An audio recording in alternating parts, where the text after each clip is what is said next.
Hi, my name is Renato Lima de Oliveira, and I'm an assistant professor of business and society at Asia School of Business and a research affiliate of MIT. Today, I would like to talk to you about a subject that deeply affects your life. Yes, independently of what you do, where you are, right now, you are consuming energy. We all are, all the time. And most of our energy comes from fossil fuels. In fact, over 80% of the global energy consumption comes from crude oil, coal, and natural gas. And we can see in this figure the evolution over time. This availability of fossil fuels has been great for economic development. It has provided an abundant source of energy that allowed countries to grow and people to afford increasingly better quality of life. I have to confess, life would be much harder without air conditioning here in Malaysia or in my native Brazil, or heating in the cold winter of Boston, where I lived for years while at MIT. So there is a good reason of why our energy system end up with this profile of so much coal, oil, and natural gas as part of our primary energy consumption. But burning fossil fuels comes with a price that we will have to pay in the future in the form of climate change. When we use fossil fuels as a source of energy, we not only get the useful work out of it, but also emissions of greenhouse gases, as in this coal-fired power plant. Gases like carbon dioxide stay in the atmosphere for many years, and the more emissions we have, the higher the likelihood that we will contribute to warm the planet. We need to change direction. If we want to limit this temperature increase to no more than 2 degrees, and that's already something that will have deep impact in the planet, we will need to return to pre-industrial revolution levels of carbon emissions by mid-century. It's a radical idea. It means changing our energy system.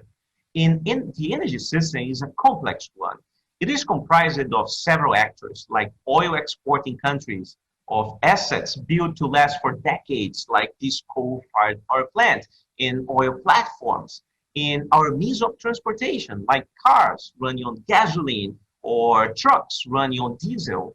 So all of that to say that by mid-century, we need to radically change that. It sounds impossible, right? Well, it is possible, but it will take knowledge and leadership. And that is what I want to talk about today. Climate action leadership and some remarkable changes that are happening in the energy system. At Asia School of Business, I teach the course Energy Markets, Policies, and Sustainability. In it, our students learn the energy system from 3 different perspectives: the technical, the business, and the policy. And they are all connected. And we go through many course discussion, assignments, and analysis of data.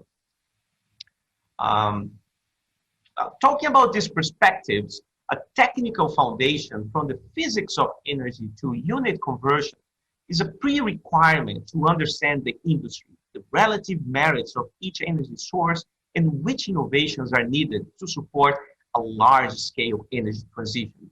Is it possible? That's one question that we all have to answer. Can we do to that scale to replace the 80% of fossil fuels?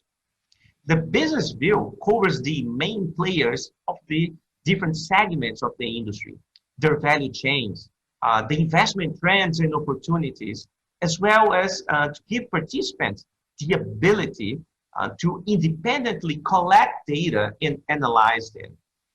Finally, policy analysis capability is essential for an energy professional. Few economic sectors are so intensively shaped by political decisions than the energy industry.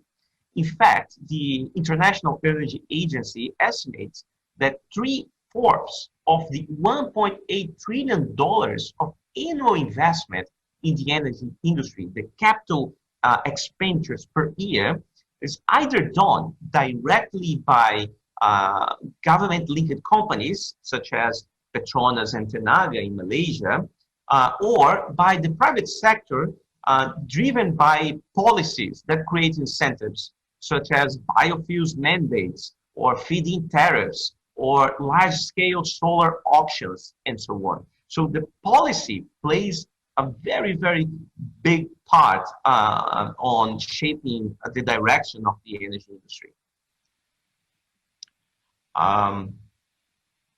So let me bring this conversation closer to you and talk about the energy system of Malaysia based on a recently published research work that I did with Matthias Varmi, which is, by the way, a graduate from ASB. Energy sector decision makers, they have always had to consider the challenge of investing in a supply capacity that would be sufficient to sustain economic growth, but it's also affordable. So you have to plan for future energy availability. You want to have enough energy so it's not a bottleneck to grow, but you also want to have it at the lowest price possible. To this traditional challenge, the issue of environmental sustainability has been added. And this leads to this big, important, related set of questions. How to expand the energy supply at an affordable cost while reducing carbon emissions and without a political backlash, making it also politically sustainable. These are big questions, and we address some of them in this recent paper. So what we have seen is that in Malaysia over the years, the energy supply expansion has relied mostly on the dirtiest of the fossil fuels, which is coal. Currently, about 50% of the electrical energy consumption in Malaysia comes from coal.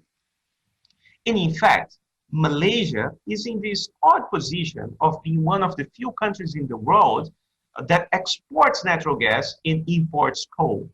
And gas is the cleanest of the fossil fuels.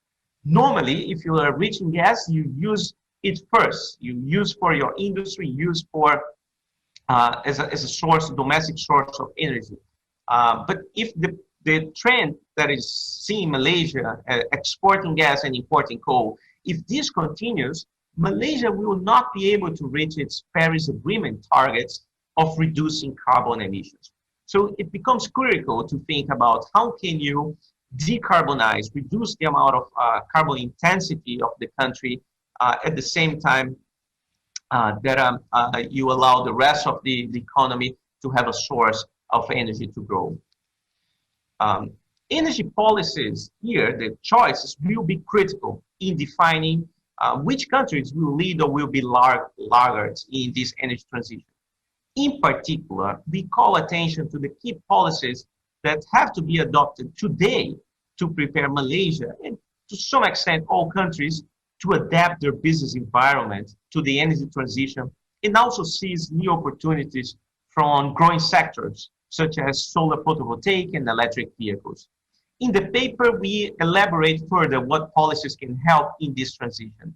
But let me briefly touch on the importance of supporting upgrading of capabilities in the oil and gas supply chain, making sure that the current companies, they're able to seize new opportunities to develop new gas fields and then have enough gas to replace coal, to win jobs elsewhere outside of Malaysia, be sustainable, invest in their human resource, and then diversify to make sure that they also develop capabilities in the renewable sector so they can future-proof their own abilities. Another policy that we call attention to is to seize these opportunities on deepening the linkages with the solar photovoltaic industry in Malaysia. Malaysia is one of the world's biggest producers of solar modules, and there's much more that can be done to make sure that you have a hub of knowledge in that area. So I welcome everyone to check the research paper. There's much more there, but let me touch now on the issue that while governments can play a central role in drafting new laws and regulations, the business case for energy transition is also becoming stronger and stronger. Even big oil companies like Shell or BP, they have joined the bandwagon. So it's going beyond just government policies. BP, for example, announced that they will increase their capital investments in clean energy by 10 times, and they will limit their future oil and gas production. So that is a big deal. Oil and gas companies, they are now being much more selective which hydrocarbons to chase and also how much, how to prepare for a world of energy transition. How can you make sure that they will be in the energy business, even outlasting the age of crude oil? But also energy consumers are coming up with commitments to source from renewables.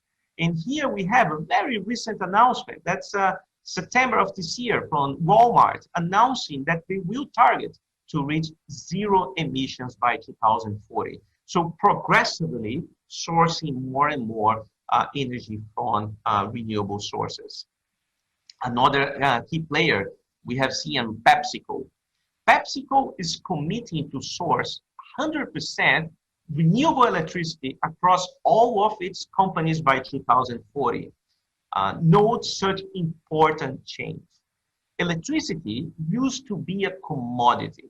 It did not matter how much you generated an electron, as long as it was available and cheap. So the key thing before was the availability of it and making sure that it was cheap.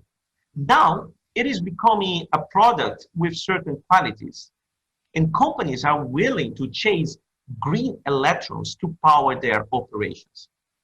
And a lot of new technologies have helped them in coming up with these business decisions. In particular, in solar photovoltaics, the cost in an LCOE base, the levelized cost of electricity, has been going dramatically down. And all of that allows business leaders to come up and say that, yes, it's possible, it is challenging, but that is something that we think it's important. It will be important for the planet. It will be important for our shareholders. It will be important for our consumers. So to conclude, to the environmental justification for energy transition, we are witnessing a growing business case for it, with both big energy producers and consumers shifting to renewables. This is not an easy shift because it will imply a change, dealing with issues of intermittency, making sure that we also develop technologies related to storage, changing regulations to accommodate a growing share of renewables, and so on. So there's a lot of things going on right now in the energy system. And in any industry that is changing, leadership is key. Few industries are changing as fast as energy these days. So I invite you to be part of this change as a consumer, as a citizen, but also as a business leader. So with that, I would like to thank you so much for your attention. I'll be more than happy to be in touch, to talk more about how these global changes are affecting the case for businesses throughout the world, and also how different companies in Malaysia or different policies in Malaysia can accelerate and seize the opportunities of this energy transition, and making sure that we tackle the world's biggest challenge, which is climate change. Thank you so much.